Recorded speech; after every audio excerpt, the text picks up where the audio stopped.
rather than, oh, I have to go to Europe. So I asked myself a different question. And then when I realized that the aspiration to go to Europe no longer served me, that's when the universe just like blew up into like infinite possibilities. Like the law of attraction, like everything that came into my life began with that moment that I let go of Europe. So long story short, there's a lot to unpack. I could talk about this for a couple hours, but, when I couldn't see the other opportunities that were out there until I let go of this aspiration. So when I let go of Europe, opportunities started showing up different parts of my life. And I got certified to become a spinning instructor. And my second class, guy walks in, he's like, dude, I love your music, man. You should just take over this class. And you're like the best spinning instructor. And so I was just like, oh, that's cool. That's a cool, great compliment, when I'm first starting out. So I was a substitute when I first got started, and we just talked about music. We just talked about the things that we love. And I had no idea he was a startup of this new company. And so part of my closure aside from going to Europe was I became an honored patient for Team in Training for the Leukemia and Lymphoma Society while I was going through chemo. And what is that? What is Team in Training?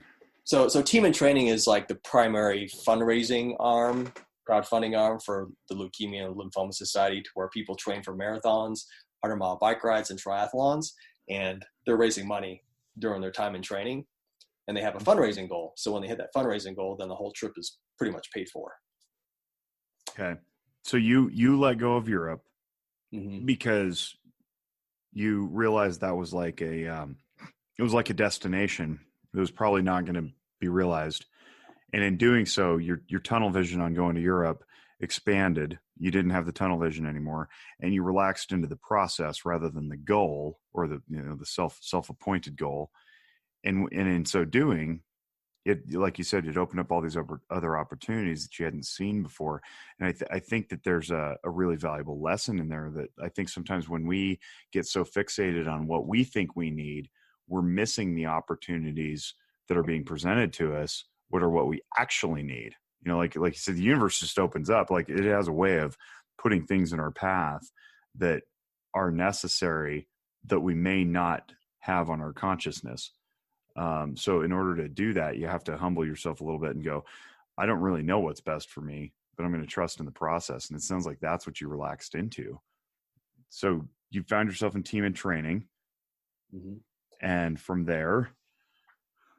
Yeah. So Team in Training. So there's a guy named Dan Brown. I think he lives in Susanville now, but he was a coach for Team in Training, back in 2001. And because I was an honored patient, people raised money on the behalf of people like me for training.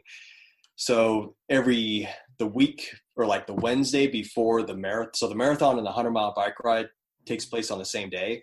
The marathon's in San Diego, the bike ride's in Lake Tahoe. So they have a local get-together kind of celebration on everybody's hard work before everybody travels. And Dan was at that party. He said, man, you could feel free to come down to my shop if you want to come ride with us. That's cool. And you can pick out a bike. We'll get you on the road and you can ride with us. And I didn't have any 100-mile bike ride training, but I was still pretty depressed at that time. And it's just like, well, I don't want it to be another ordinary day. So I was just like, I'm just going to went to the shop, picked out a bike, and got on the road. And I just remember this incredible energy. It was like almost 3,000 people from all across the country that fly into Reno, wow, stay up at Tahoe, and they do this 100-mile bike ride. So there's the 100-mile bike ride, and then there's a 72-mile bike ride where you just ride around the perimeter of the lake. So I get on the bike, and I'm just like in awe of like all the amazing people out there. And the first stop is Emerald Bay. It's a lot of climbing to get there. Gorgeous. If anybody's never been to Tahoe who's listening to this, you need to go to Tahoe. And when you do, go to Emerald Bay. Go to Emerald Bay, yeah. Go to Emerald Bay and watch the sunrise from Emerald Bay. Ooh. So I remember watching the sunrise, and I was like, man, this day's gonna has something special in store for me. I don't know what it is. So the next aid station is Homewood. So you're 25 miles into the bike ride. It's like, and I lost Dan, and I don't know if I could do this on my own. And then, I kind of started playing a game in my head. Well, if I'm 25 miles into the ride, and I decide to go back to the start, I have to ride 50 miles total. So if I find Dan, then I only have to go another, 16 miles, and I'm halfway around the lake. So Dan just happened to show up at Homewood, and he's all, you know what? I'm going to coach you. I'm going to ride with you for the rest of the day. And that's what he did. And we got to Kings Beach, where lunch was served. And I had new life, or I thought I did, but I ate way too much. I've never trained before. Like, I'm having lunch. Longest bike ride. And then, as you know, from Kings Beach, you pass Sand Harbor, but then you have to go all the way up Spooner Summit. Yeah. It's a climb. And I'm like, dude, this is going to be, I have no idea how I'm going to make it through this day, but I'm just going to go. So I get to the top of Spooner, and I'm just like laying down on the blacktop at the aid station. And then, not really knowing the lay of the land. I mean, even though you and I have been there many times, not really knowing the true nature of the hills from that point, because it's a long downhill from Spooner all the way down to the lake level, but it's a lot of rolling hills. And those rolling hills killed me, man. And we got to a place, I think just right before Zephyr Cove, where I said, I have nothing left in the tank. And then Dan said, you know what? We're going to wait here as long as we need to, but we're going to finish this ride. We're going to finish this ride. And I just, like, every essence of my body, I felt like I had nothing left, but got back on the bike and started riding. And then, I don't know if you remember, they're no longer there now, but the tennis courts before you get to South Shore, I always remember those tennis courts before you see downtown Tahoe. Yeah. Right. And that was when the moment hit me. That was like when my moment of rapture started to emerge, and I just started crying my eyes out, and I did it, I rode around the whole lake. And then I knew what my mission was from that point forward, because I was diagnosed when Lance Armstrong finished his first Tour de France in 1999. Wow. And his book came out in 2000. January 2000, when I was going through chemo. So he was a huge inspiration for me. So when he finishes the bike ride, he tells the media, if you ever have a second chance in life to do anything, you have to go all the way. So that was my second chance. And I decided I was going to do the whole 100 miles the next year, and then raise all the money for team and training. And that's kind of when my endurance career started.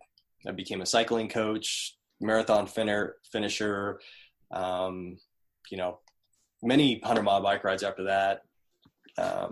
Eventually I became an Ironman.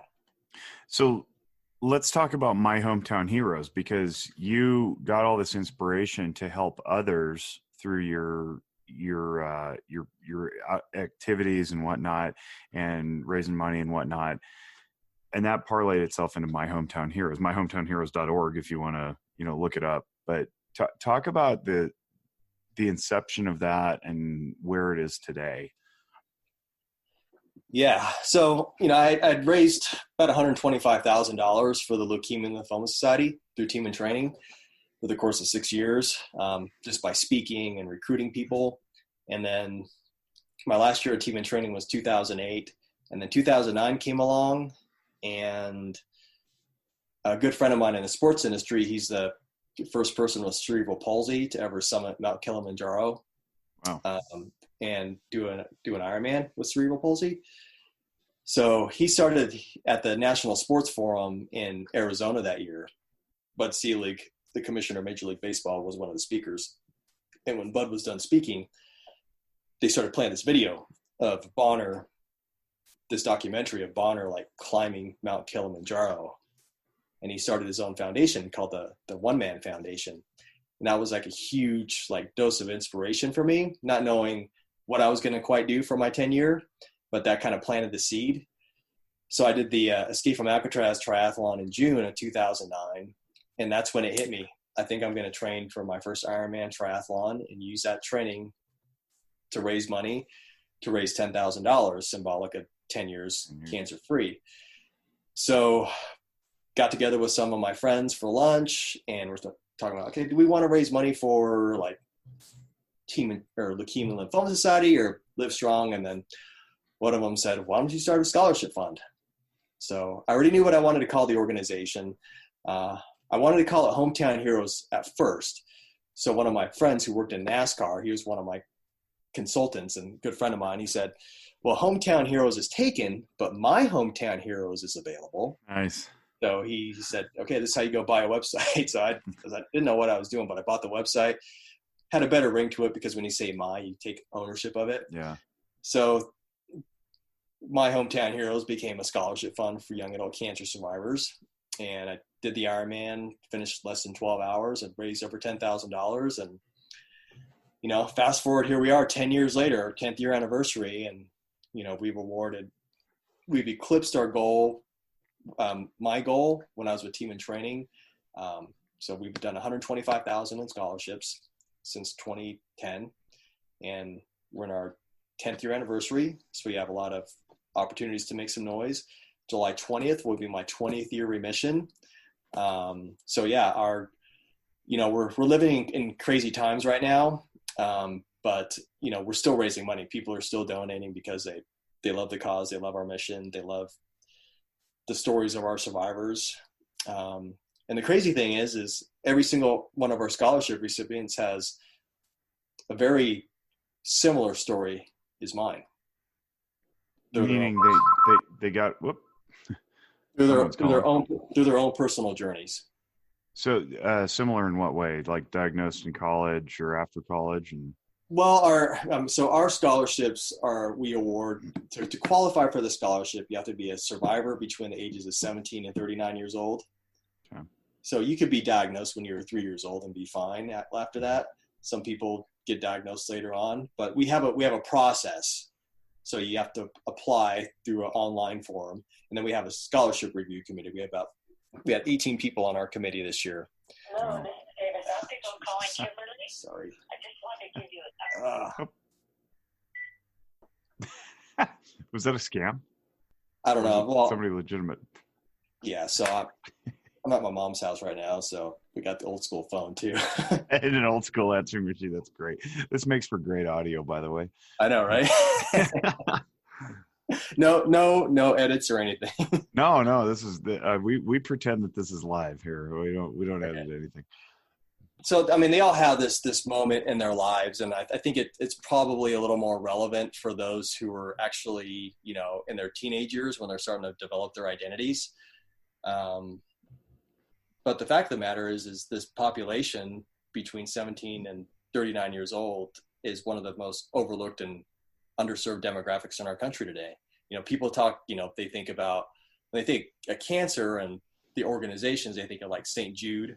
Right. Children. Yeah. You know, pediatric cancers. And you think of like, you know, cancers that develop as you get older, you know, like colon cancer, breast cancer, prostate. Sure. So those are like the prominent, you know, diseases of, you know, in that cancer population. But there's also this young adult population where I fall smack dab in the middle, where it's like the unsung population, you know, because this is the most important time of our lives when we're like trying to find our place in the world. Mm-hmm. And then boom, we get hit by cancer and the whole game changes. And, you know, everybody, you know, some of our recipients go through treatment for over 5 years. You know, they're dealing with this for years, but they're still going to school, you know, so that's, you know, wild. The scholarship is more than just money. It's actually, you know, we hear you, we understand where you're coming from. And when we talk about like mental health, it's like, you know, especially I would say more so for men because we're stoic and we're not as expressive as females in general. You know, that's that there's something